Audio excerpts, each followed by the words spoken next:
오늘 저는요 마가복음 11장 15절에서 19절 이 본문 말씀이긴 한데 마가복음 9장, 10장, 11장을 다 다룰 겁니다.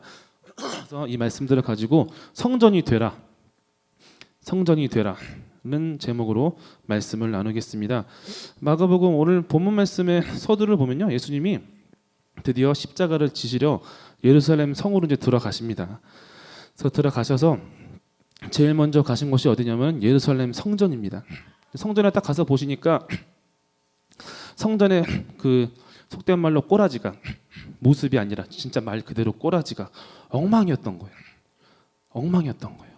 성전 안에서 매매하는 자들. 뭘 매매할까요? 그냥 쌀을 매매하나? 아니죠. 하나님께 드릴 제물을 매매하는 자들이 그 안에서 성전을 더럽히고 있었던 거예요. 처음에 제가 예전에 한번 설명드렸는지 여러분이 기억하시는지 모르지만 원래 성전 안에서 돈을 받고 깨끗한 재물을 바꿔주는 행위는 굉장히 좋은 의도로 시작된 거였어요.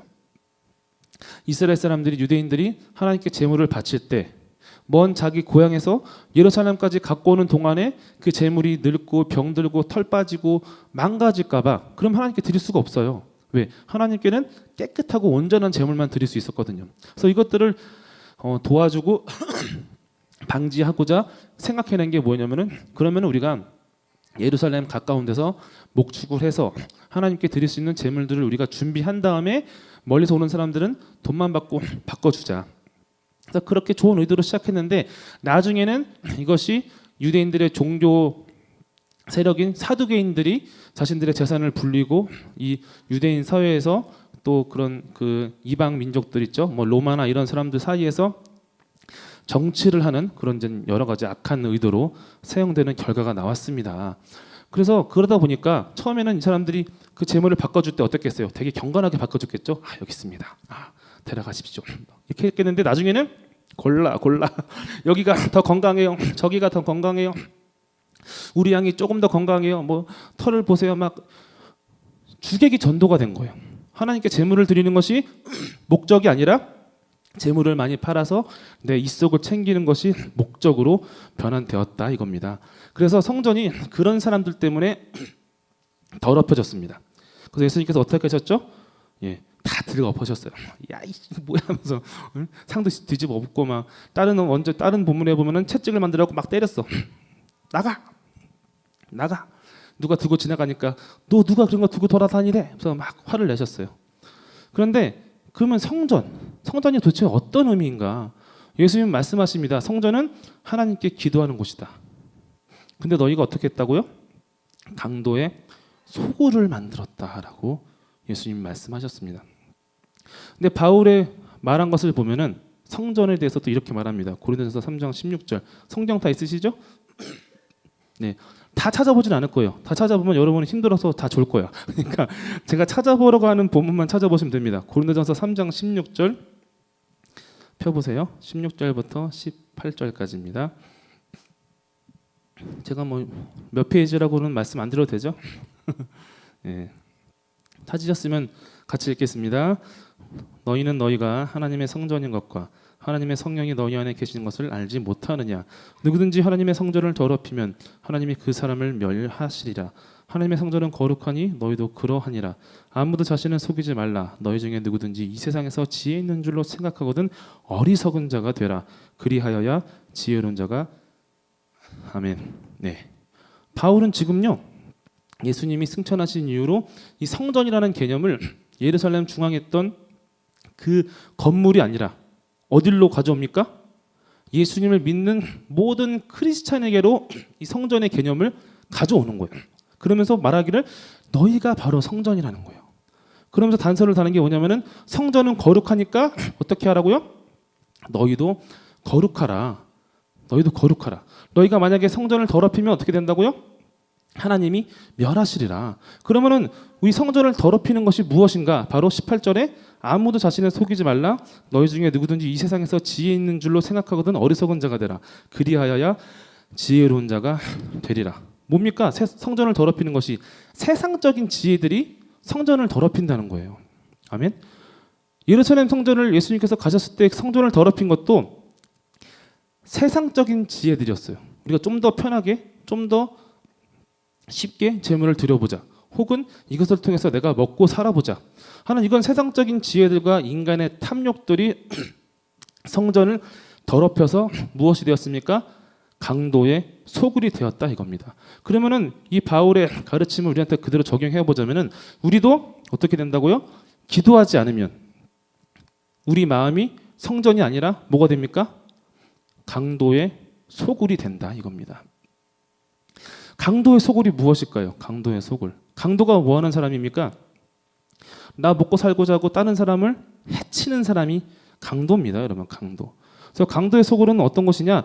바로 나의 생존을 위해서, 내가 먹고 살기 위해서 타인의 것을 빼앗고 타인에게 고통을 주는 그런 생각과 그런 행동이 나오는 원천이 바로 강도의 소굴이다 이겁니다.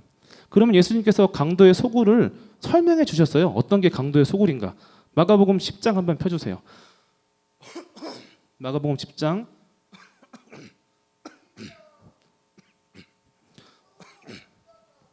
마가복음 10장에 보면은 강도의 소굴이 세 가지가 나옵니다. 먼저는 1절부터 12절까지 다 찾으셨죠?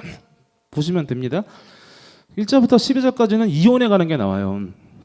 바리새인들이 예수님께 와서 묻는 거예요.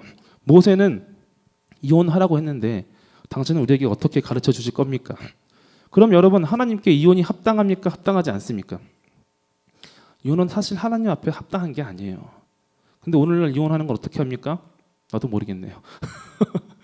오늘날 이혼한 것은 여러분 하나님께 직접 물어보시고, 오늘 본문 말씀에는 뭐라 하냐면은 보세요. 6절부터 9절 눈으로 봐주세요. 제가 읽겠습니다. 창조 때부터 사람을 남자와 여자로 지으셨으니 이러므로 사람이 그 부모를 떠나서 그들이 한 몸이 될지니라. 이러한즉 이제 둘이 하니요 한 몸이니 그러므로 하나님이 짝지어 주신 것을 사람이 나누지 못할지니라 하시더라. 하나님께서 인간에게 굳이 남자와 여자를 나누어서 구별되게 지으신 목적은 뭐냐면은 하나님께서 우리에게 내신 명령과 축복의 무엇입니까? 도구요 계기라 이겁니다, 여러분. 하나님 인간을 지으시고 뭐라 하셨습니까? 번성하여 땅에 충만하라. 그럼 남자 혼자 있으면 번성할 수 있습니까? 무슨 자웅동체도 아니고, 그죠? 혼자 막 세포분화 하나요? 아니라는 거예요. 여성이 있어야 번성하고 충만해서 땅에 하나님께서 우리에게 내리신 명령을 이룰 수 있었다 이겁니다. 그렇기 때문에 성은 원래 축복이에요. 아름다운 거예요, 여러분. 뭐 우리들의 아우성, 뭐 아름다운 우리의 성, 뭐 굳이 여기까지 갈 필요도 없고, 원래 성을 만들어 주신 하나님께서는 축복으로 주신 거란 말이에요. 그러나 인간이 이 성을 어떻게 사용했습니까? 자기의 탐심을 위해서 사용되자 어떤 일이 일어났습니까? 2절부터 5절 볼까요? 바리새인들이 예수께 나와 그를 시험하여 묻되 사람이 아내를 버리는 것이 옳으니까? 대답하여 이르시되 모세가 어떻게 너희에게 명하였느냐? 이르되 모세는 이혼 증서를 써주어 버리기를 허락하였나이다. 예수께서 그들에게 이르시되 너희 마음이 완악함으로 말미암아 이 명령이 기록되었다 이겁니다, 여러분. 하나님이 본래 성을 지으실 때는요, 한번 맺어진 성은 절대로 갈라서면 안 돼요. 정말로. 지금 오늘날 이혼하는 여러 가지 이유들을 제가 지금 말하는 게 아니에요. 원래 하나님께서 세상을 창조하셨던 원리는 이혼이 허락되지 않았단 말이에요. 근데 왜 허락됐습니까? 사람이 완악해서. 결혼했는데도 불구하고 계속해서 간음을 저지르는 거예요. 내 옆에 내 집에 아내가 있는데 지나가는 다른 남자의 아내를 보면서 음심을 품고 막. 그러는데 음심만 품는 게 아니라 그걸 또 행동을 해. 그 어떻게 돼요? 결국에는 율법대로 이 사람들은 다 어떻게 됩니까? 돌로 다 쳐 죽여야 되는 거예요. 그러면 그런 사람들 보일 때마다 돌로 다 쳐 죽였으면은 유대인은 망했어요. 다 죽었다고, 유대인들. 그래서 모세가 뭘 만들었냐? 이혼법을 만든 거예요. 야, 간통할 바에 차라리 이혼해. 간통해서 돌에 맞아 죽을 바에 차라리 이혼하고 네 마음대로 살아. 라고 이혼법이 탄생이 됐다 이겁니다. 그러나 이것이 예수님께서 보시기에 하나님께서 원래 의도에 비추어 봤을 때 전혀 선한 게 아니었다는 거예요. 전혀. 하나님을 기쁘시게 할 수도 없고 하나님께서 허락하신 것도 아니었다는 거죠. 이 행동은 자기도 더럽히고 내가 이혼한 나의 배필도 더럽히고 그리고 그 배필과 결혼한 다른 누군가도 더럽히는 행위가 된다 이겁니다. 10절부터 12절 집에서 제자들이 다시 이 일을 물으니 이르시되 누구든지 그 아내를 버리고 다른 데에 장가드는 자는 본처에게 간음을 행함이요 또 아내가 남편을 버리고 다른 데로 시집가면 간음을 행함이니라. 뭐라고 합니까? 내가 이 사람과 이혼하는 게 끝나는 게 아니야. 이혼함으로 인해서 1차적인 죄를 지었고 또 이혼한 다음에 내가 또 새 장가를 들거나 내 아내가 새 시집을 가면은 또 그것이 또 간음이라는 거예요. 어떻게 됩니까? 강도의 소굴이 되는 거예요. 나만 더럽히면 상관이 없어. 근데 나의 죄악으로 인해서 나의 배우자도 더럽히고 나의 배우자를 말미암아 또 다른 사람을 더럽히는 그런 악이 계속해서 양산되고 반복된다 이겁니다. 그리고 두 번째로 또 악이 나옵니다. 17절부터 31절. 이번엔 재물에 관한 이야기입니다. 17절부터 22절까지. 예. 누가 읽어주실래요? 제가 읽을게요. 마이크가 없으니까. 제가 읽겠습니다. 눈을 따라 읽어주세요. 예수께서 길에 나가실 때 한 사람이 달려와서 꿇어 앉아 묻자오되 선한 선생님이여 내가 무엇을 하여야 영생을 얻으리까? 예수께서 이르시되 네가 어찌하여 나를 선하다 일컫느냐? 하나님 한 분 외에는 선한 이가 없느니라. 네가 계명을 안 하니 살인하지 말라, 간음하지 말라, 도둑질하지 말라, 거짓 증언하지 말라, 속여 빼앗지 말라, 네 부모를 공경하라 하였느니라. 그가 여짜오되 선생님이여 이것은 내가 어려서부터 다 지켰나이다. 예수께서 그를 보시고 사랑하사, 미워하신 게 아니에요. 사랑하사 이르시되 네게 아직도 한 가지 부족한 것이 있으니 가서 네게 있는 것을 다 팔아 가난한 자들에게 주라.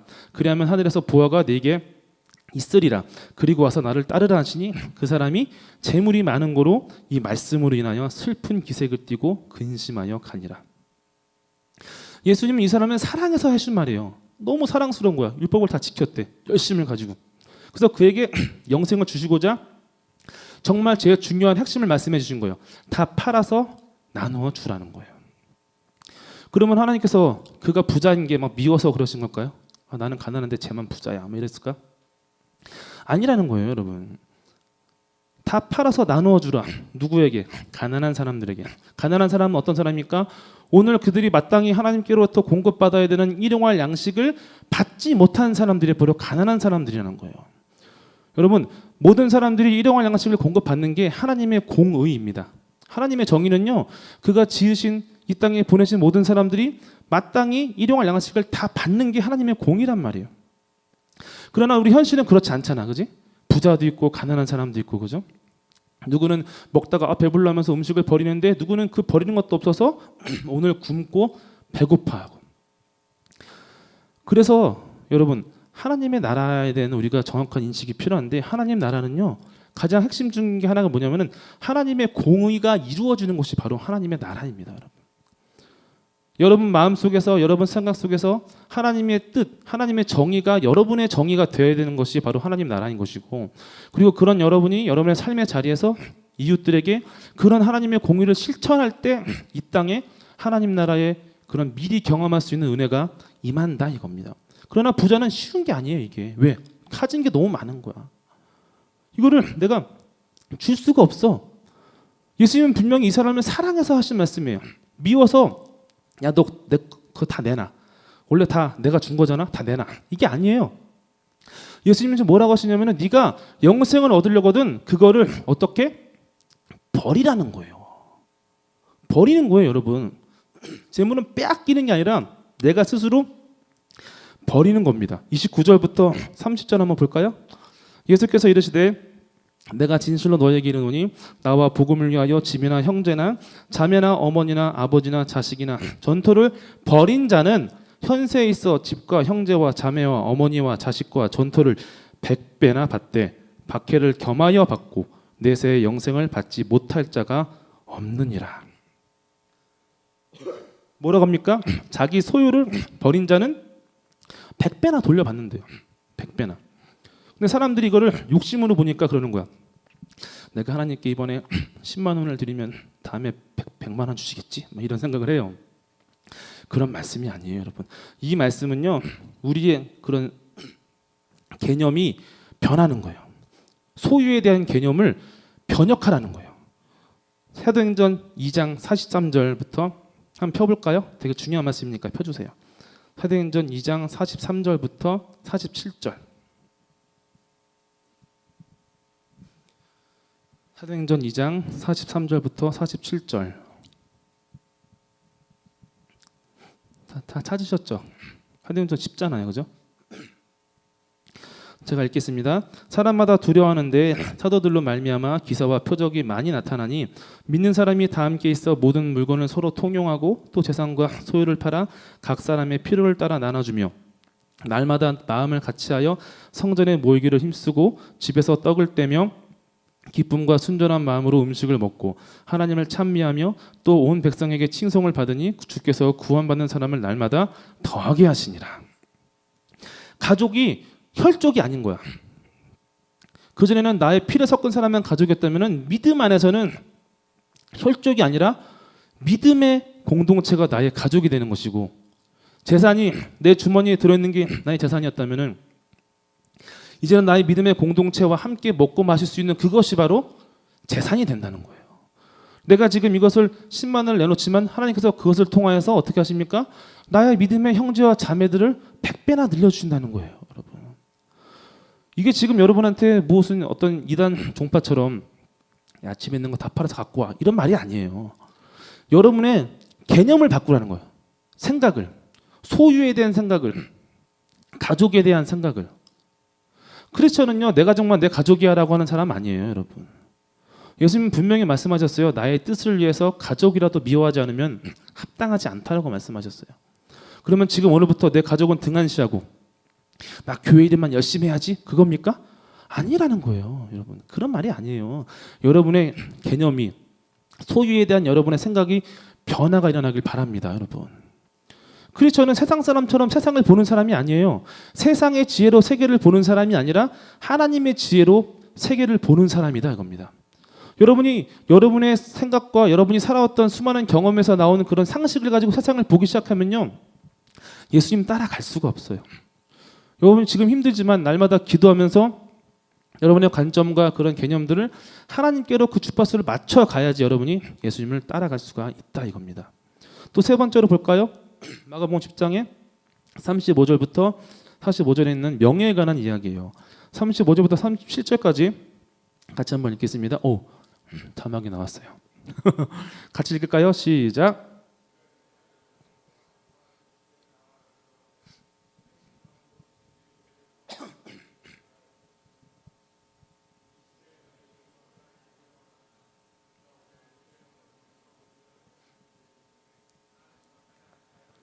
예, 됐습니다. 이 뭐예요? 지금 야고보와 요한이 예수님이 제자들 중에서 예수님이 따라다니는 제자가 12명만 있었던 건 아니에요. 되게 많았어요. 막 무리가 우르르 물려다니고 막 이랬어요. 근데 그 사람들을 다 제치고 자기네 둘이 제일 위에 올라가겠다는 거예요. 야, 내가 우리 둘이서 형제니까 너는 좌편에 내가 우편에 쓰자. 나머지 애들은 다 깔아버리는 거지 뭐. 이런 의도로 말하고 있는 거예요, 예수님께. 여러분, 공동체에 있는 다른 일원들 위에 서려는 욕심이 어떻게 됩니까? 공동체를 파괴한다, 이겁니다, 여러분.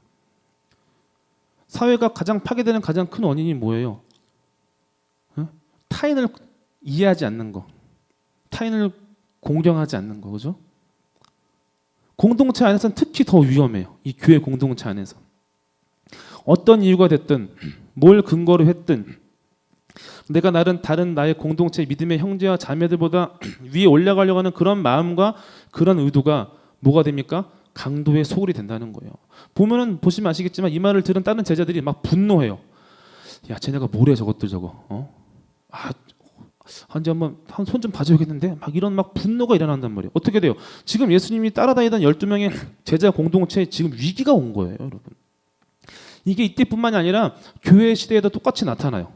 볼까요? 고린도전서 1장 12절. 예, 떴네요. 갑자기 떴네. 예, 같이 한번 읽겠습니다. 시작.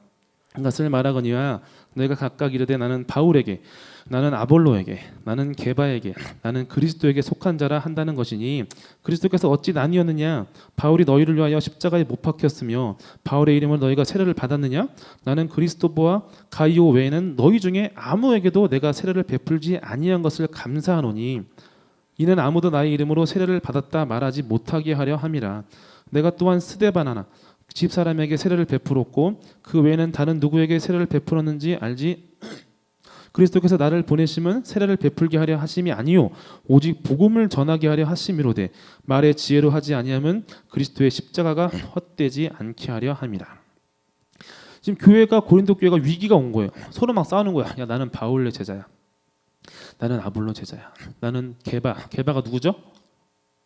게바가 누굽니까? 베드로. 여러분 큰일 났어요. 게바가 누군지 모르는 것은 큰일 났어요. 게바는 베드로예요. 베드로. 나는 베드로의 제자야. 어떤 사람은 야 아니야 나는 그리스도의 제자야. 왜 이렇게 나눴을까? 서로 다 높다는 거예요. 서로 지금 교회 공동체 안에서 서로가 다 이 주도권을 가지고 우위를 가지려고 지금 권위 논쟁이 일어난 거예요. 누구의 권위가 더 먼저야? 바울이냐? 아볼로냐? 게바냐? 아니면 그리스도냐? 여러분 이런 모습은요 전혀 예수님을 기쁘시게 할 수가 없습니다. 여러분 이런 모습은요 강도의 소굴과 다를 바가 없어요. 그럼 내가 만약에 바울파가 승리했어. 그래서 내가 고린도 교회를 다 휘어잡았어. 그럼 나머지 사람은 어떻게 됩니까? 다 실족하는 거야. 교회를 떠난 사람도 나올 거예요. 믿음에서 떠난 사람도 나올 거고. 여러분 교회는요 그리스도께서 그 피를 주고 사신 그런 거룩한 공동체입니다. 여러분 예수님께서는 우리에게 이렇게 말씀하셨어요. 마가복음 10장 42절부터 볼까요? 예.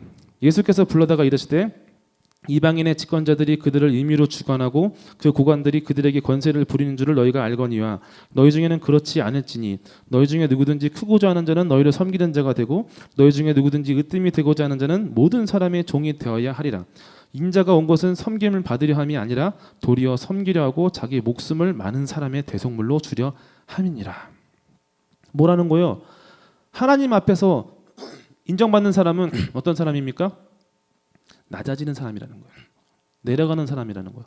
스스로 자기가 맨 꼴찌로 가는 사람이 바로 하나님 나라에 합당한 사람이다 이겁니다. 여러분 방금 이 강도의 소굴을 세 명을 봤어요. 하나는 자기의 쾌락을 위해서 하나님 주신 선물을 악하게 사용하는 사람, 또 한 사람은 재물 때문에 하나님의 공의를 저버리는 사람, 또 한 사람 어떤 사람입니까? 명예 때문에 나의 믿음의 형제와 자매 혹은 나의 이웃들을 짓밟기를 서슴없이 하는 사람들. 이 사람들의 공통점이 뭡니까? 그들의 마음에 무엇이 있습니까? 바로 탐심이 있다 이겁니다. 탐심, 탐욕, 세상의 지혜. 세상의 지혜는 끊임없이 우리한테 말해요. 야, 욕심 좀 부려. 야, 탐심 좀 부려봐. 남들보다 더 높이 올라가야 돼. 남들보다 더 많이 가져야 돼. 그러나 성경은 말하기를 디모데전서에서 뭐라냐면은 탐심은 곧 믿음이 없는 거다라고 얘기합니다. 왜? 하나님을 못 믿으니까 욕심을 갖는 거예요. 또 골로새서 3장 5절에 보면 이렇게 말합니다. 그러므로 땅에 있는 지체를 죽이라. 곧 음란과 부정과 사욕과 악한 정욕과 탐심이니 탐심은 우상 숭배니라. 이것들로 말미암아 하나님의 진노가 임하느니라. 탐심은 하나님의 속성이 아니에요, 여러분. 그리고 하나님께서 그 백성들에게 허락하신 일도 절대 아니라 이겁니다. 하나님께서 모든 백성들에게 그 모든 피조물들에게 아까 말한 것처럼 그의 공의 안에서 일용할 양식을 다 공급하길 원하시는데 그에서 지나는 것을 바라고 그것 때문에 근심하는 자는 어떤 사람입니까? 이방인과 다를 바가 없다는 거예요, 여러분. 제가 올해 들어서 끊임없이 여러분들한테 계속해서 읽어주는 말씀이 있어요. 마태복음 6장 31절 32절. 그러므로 염려하여 이르기를 무엇을 먹을까 무엇을 마실까 무엇을 입을까 하지 말라. 이는 다 이방인들이 구하는 것이라. 너희 하늘 아버지께서 이 모든 것이 너희에게 있어야 할 줄을 아시느니라. 이방인들이 하나님 섬기는 사람인가요? 아니에요. 이방인들은 누가 이방인이냐면은 하나님 외에 우상을 섬기는 사람들이 이방인이라는 거예요. 여러분이 여러분의 먹을 것을 위해서 여러분의 마실 것과 입을 것을 위해서 걱정하고 근심하고 탐심을 부리는 것이 뭡니까? 결국 이방인으로 여러분을 우리를 추락시키는 것밖에 안 된다 이겁니다, 여러분. 믿음이 있는 사람은요 탐심을 버립니다. 탐심을 버리니까 뭐가 없어집니까? 의심과 근심이 사라지고 자족한다 이겁니다. 저는 요번 들어 자족에 대해서 계속해서 묵상하고 있어요. 자족. 하나님만으로 만족하는 것이 무엇일까? 디모데전서 6장 6절 이렇게 말합니다. 그러나 자족하는 마음이 있으면 경건은 큰 이익이 되느니라. 자족해야지 우리가 예수님을 따를 수가 있고 자족한 사람이 예수님을 믿는 사람이다 이겁니다. 근데 참 아이러니하게도 인간의 역사, 이 문명이나 발전은 이것과 정반대예요. 그죠? 끊임없이 막 불만족해야 돼. 사람은 끊임없이 배고파야 되고 끊임없이 뭔가 막 불평스러워야 돼. 그래야지 발전을 하는 거예요. 지금보다 좀 더 편한 것을 찾는 사람들, 지금보다 좀 더 내가 더 많은 것을 찾는 사람들에 의해서 문명이 발전을 했고 또 인간의 이런 과학 기술들이 발전을 했다는 거예요, 여러분. 그래서 그런 사람들이 만든 게 뭡니까? 이 스마트폰들, 그죠? 제가 좋아하는 잡스 아저씨가 만들어 주셨어요. 잡스란 사람이 그런 말을 했잖아요. 항상 배고프라. 항상 어떻게 해라? 밀어내라.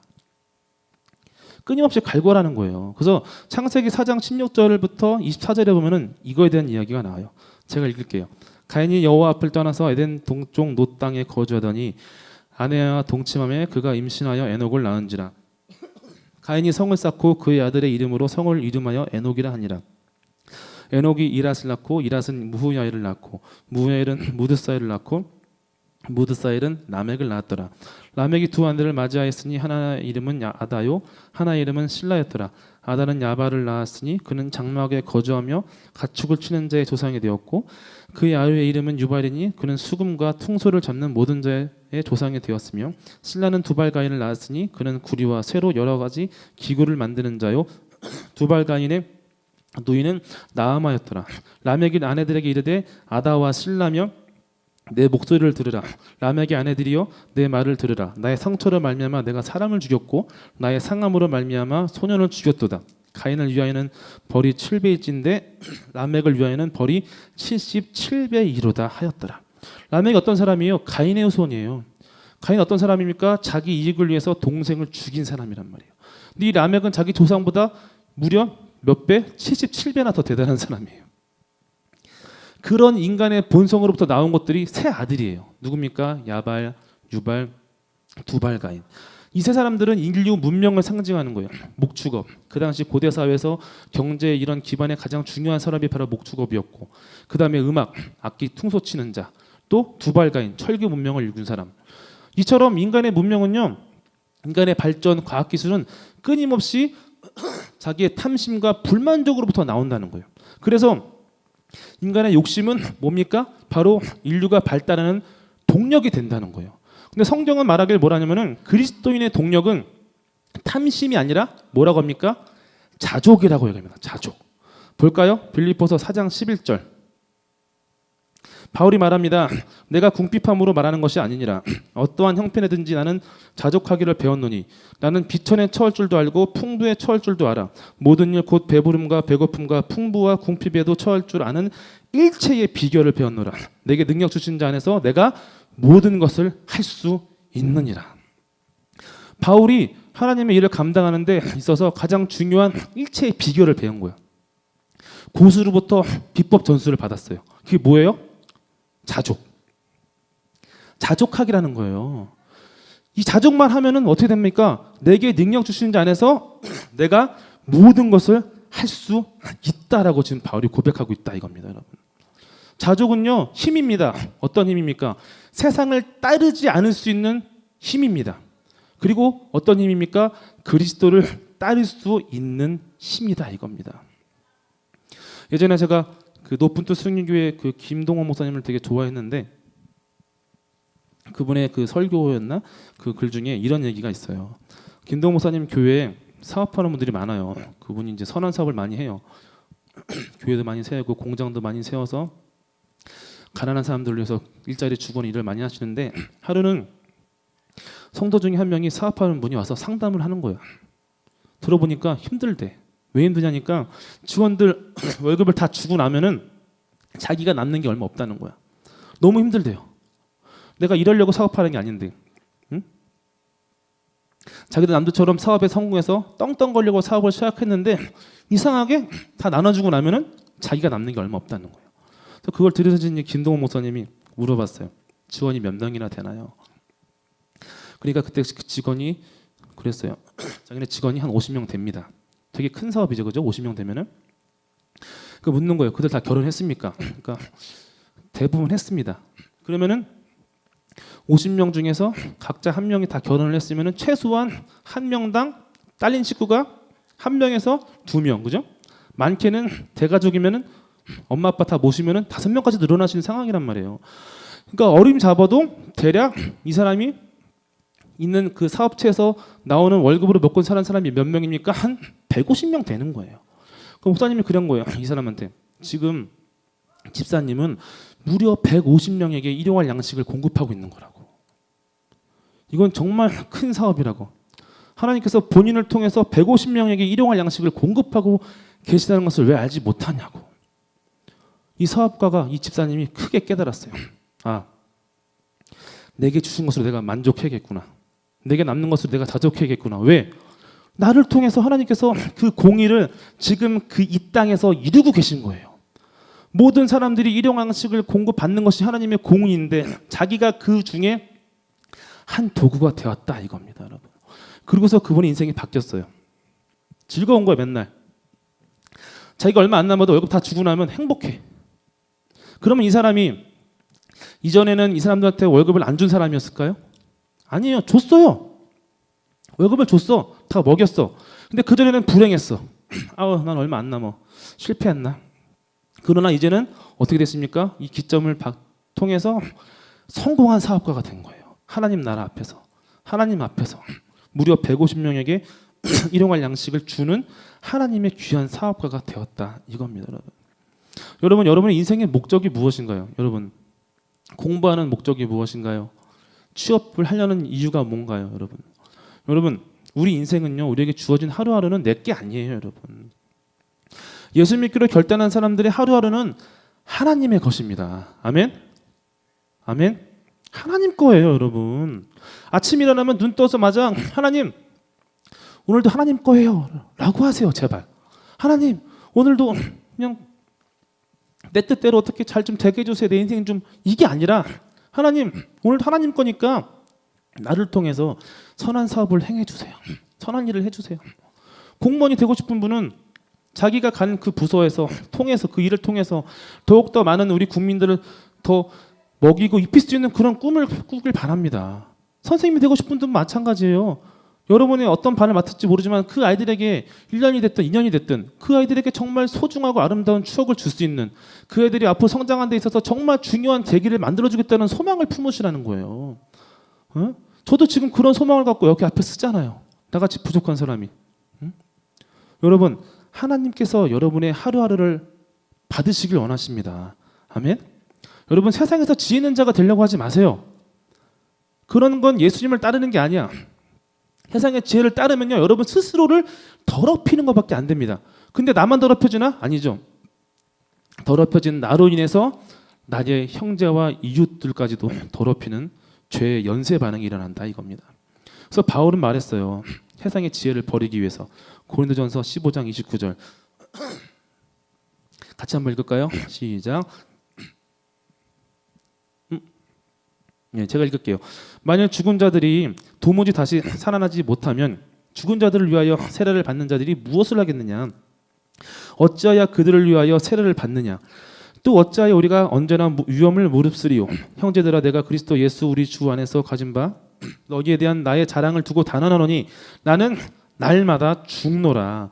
내가 사람의 방법으로, 그러니까 세상의 지혜로 에베소에서 맹수와 더불어 싸웠다면 내게 무슨 유익이 있으리요? 죽은 자가 다시 살아나지 못한다면 내일 죽을 터이니 먹고 마시자 하리라. 속지 말라. 악한 동무들은 선한 행실을 더럽히나니 깨어 의를 행하고 죄를 짓지 말라. 하나님을 알지 못하는 자가 있기로 내가 너희를 부끄럽게 하기 위하여 말하노라. 바울은 로마서 8장에서 분명히 말했어요. 너희가 구원받은 목적이 무엇이냐? 예수님 아들의 형상을 본받아서 많은 형제 가운데 맏아들이 되게 하려 하심이라.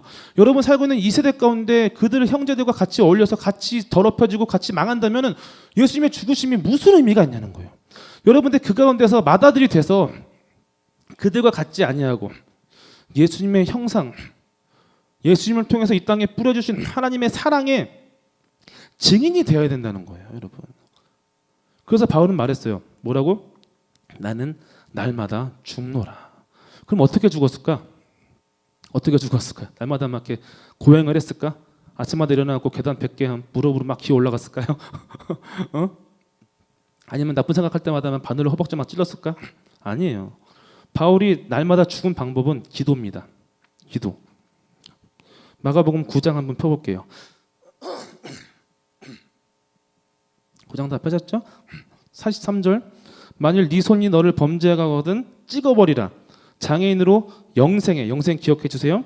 영생에 들어가는 것이 두 손을 가지고 지옥 곧 꺼지지 않는 불에 들어가는 것보다 나으니라. 내 손은 누구를 위해서 일합니까? 나를 위해서 일하는 거예요. 코 막혔을 때 누가 내 코를 쑤셔주나요? 옆 사람 사랑하는 사람이라도 내 함부로 손가락을 빌려주나요? 아니죠. 내 코를 시원하게 해주는 것은 내 손가락이에요, 여러분. 예전에 제가 아는 동생이 있었는데 그 여자인데 사귀던 남자친구가 제빵사였어요. 손이 되게 두꺼운 거야. 그 코가 막히는데 못 쑤시니까 제가 그 일을 감당했어요, 여러분. 내 코를 쑤시는 건 내 손이에요. 손은 나를 위해서 일하는 거예요. 근데 이 손 때문에 어떻게 범죄하면 차라리 찍어버리라는 거예요. 그래서 범죄는 무엇이냐? 42절에 보면 뭐라 합니까? 이웃을 실족하게 하는 일이에요. 내가 이 손이 나를 위해 일하다가 그것 때문에 다른 누군 사람과 실족하면은 영생에 못 들어간다는 거예요. 45절 만일 네 발이 너를 범죄하게 하거든 찍어버리라. 다리 저는 자로 영생에 들어가는 것이 두 발을 가지고 지옥에 던져지는 것보다 나으니라. 내 발은 뭡니까?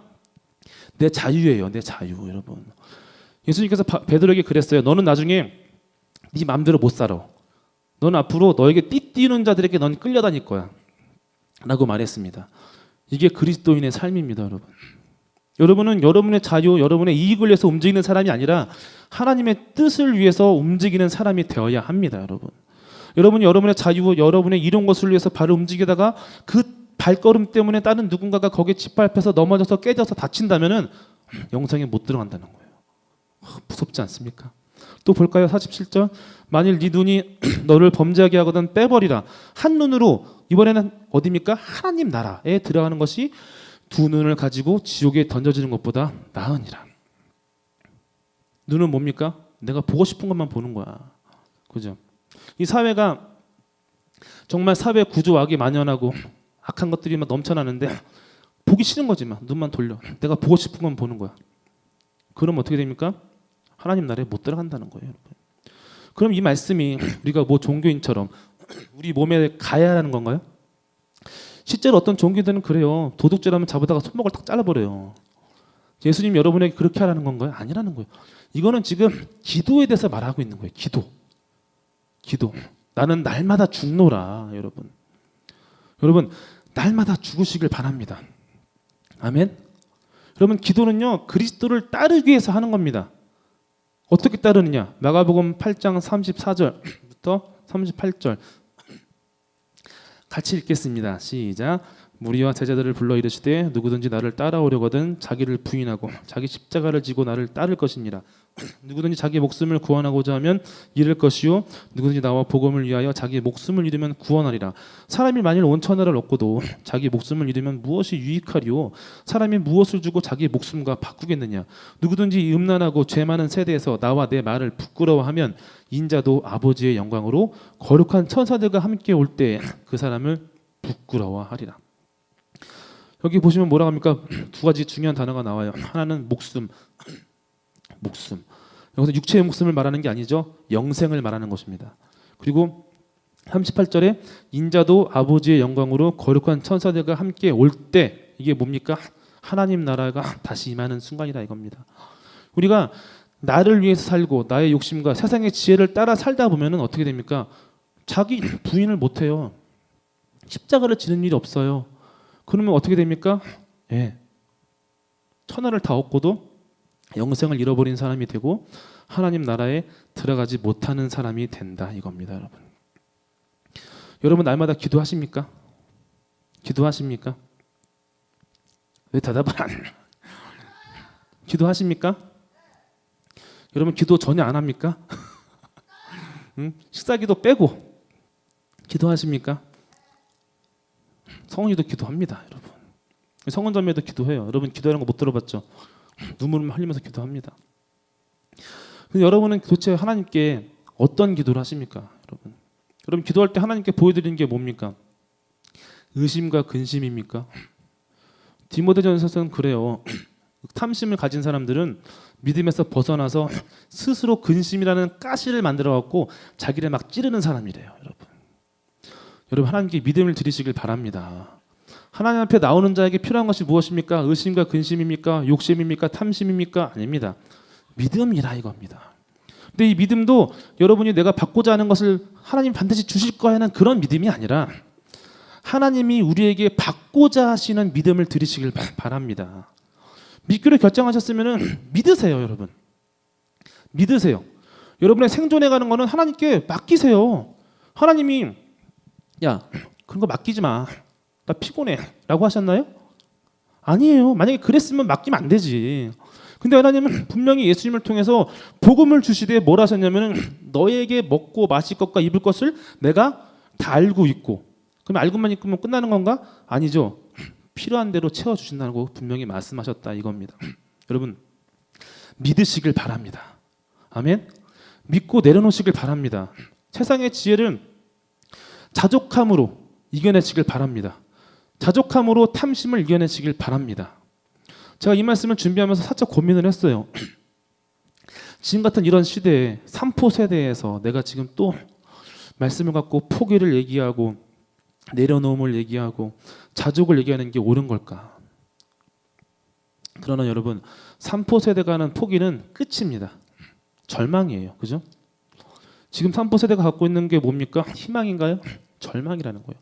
그러나 여러분이 그리스도를 따르기 위해서 포기하고 내려놓고 자족하는 것은요, 뭡니까? 희망입니다, 여러분. 새로운 시작이에요. 하나님은 여러분에게 각자 한 명 한 명에게 나 김현빈, 뭐 영정, 뭐 또 승희, 뭐 이런 사람, 강희, 쏘리, 예, 다 한 명 한 명의 길을 다 이미 열어 주셨어요. 길을 다 주셨어요. 하나님을 기쁘시게 할 수 있는 길을. 근데 그 길을 알아볼 수 있는 방법이 뭡니까? 탐심을 내려놓는 것이다 이겁니다. 자족하는 거예요. 자족하는 거. 자족하는 사람이 나에게 열어주신 그 길을 알아볼 수 있고 그 길을 갈 수 있는 힘을 공급받음을 여러분이 믿으시길 바랍니다. 여러분 길이 없는 게 아니에요. 여러분 길 잃어버린 게 아니에요. 여러분 앞에 하나님이 길을 없애버린 게 아니에요. 여러분 눈앞에 지금 길이 다 있습니다. 아멘. 어떤 상황이든지 어떤 조건이든지 하나님을 기쁘시게 해드릴 수 있는 하나님의 기쁨을 받으시고자 하는 그 놀라운 기쁨과 승리의 길이 여러분 앞에 이미 있습니다. 여러분 믿음과 자족으로 이 길을 나아가시길 바랍니다. 성전이 되십시오, 여러분. 제목이 이제 다시 나옵니다. 돌고 돌아서 성전이 되십시오. 아멘. 성전은 하나님의 뜻만 이루어지는 것이 성전입니다. 사람의 뜻이, 사람의 욕심이 쌓이는 곳이 성전이 아닙니다. 그거는 곳간이지, 창고지, 우리 집에 있는 비밀 금고겠지. 그러나 성전은 어떤 곳입니까? 하나님의 뜻이 이루어지는 곳이 바로 성전이다 이겁니다. 그래서 바울은 말한 겁니다. 너희는 성전임을 알지 못하느냐. 성전이 거룩하니 너희도 그러해라. 너희도 거룩해라. 여러분 돌아오는 한 주간 이 말씀이 여러분의 삶의 도전이 되기를 바랍니다. 아멘. 여러분 도전을 받으시길 바랍니다. 이 말씀이 제가 여러분 막 괴롭게 하려고 막 던지는 게 아닙니다. 제가 설교하는 목적은 딱 하나입니다. 여러분을 예수님 앞으로 끌고 가는 게 딱 하나의 목적입니다. 여러분 오늘 한 주간 이 도전을 여러분의 마음에 받아들이시고 한번 도전해 보시길 바랍니다. 아침에 눈 뜰 때 기도하세요. 하나님 오늘도 당신의 것입니다. 아버지의 것입니다. 오늘도 오늘 하루만이라도 좋으니까 예수님처럼 아버지의 기쁨이 뜻이 이루어지는 아버지의 영광이 나타나는 하루가 되게 해주세요라고 그런 기도를 드려보시길 바랍니다. 하나님 내가 공부하고 내가 준비하고 내가 취업해서 내가 직장에서 일하는 이 모든 순간이 아버지께서 기뻐하시는 계획이 성취되는 수단이 되게 해주십시오. 그런 기회가 되게 해주시고 계기가 되게 해주시고 그런 장소가 되게 해달라고 여러분 이런 기도가 여러분에서 입에서 여러분 마음으로부터 나오길 바랍니다. 아멘. 이런 거룩한 간증들이 모이는 청년 선교회가 되기를 주님의 이름으로 간절히 바랍니다. 이제 잠깐 기도합시다.